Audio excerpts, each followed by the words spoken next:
नाव अश्विनी दीपक कासले आहे। मी ज्ञानप्रकाश विद्यालयात इयत्ता 8वी ब मध्ये शिकत आहे।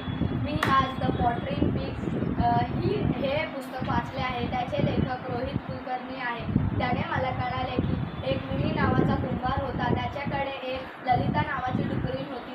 ललिताला ते सगळे काम करायला आवडायचे जे सामान्य डुक्कर करायचे, डुकरीण करायचे।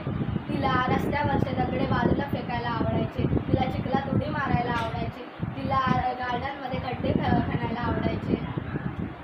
असेच खेळताना एक दिवशी मिनीची आई बोलली की तिला बांधून ठेव। मिनीची ताई बोलली की तिला पकडून ठेव, पण मिनी म्हणाला नाही, मी असं करणार नाही।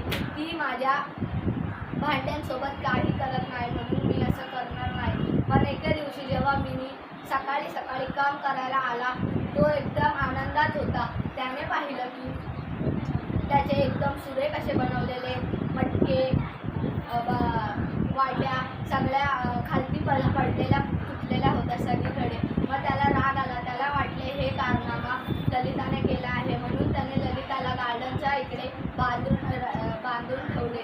पण ललिताने काही केले नव्हते। ललिताला वाटले ललिताला काही समजले नाही, म्हणून ललिता तिकडेच रडत राहिली। त्यानंतर एक दिवशी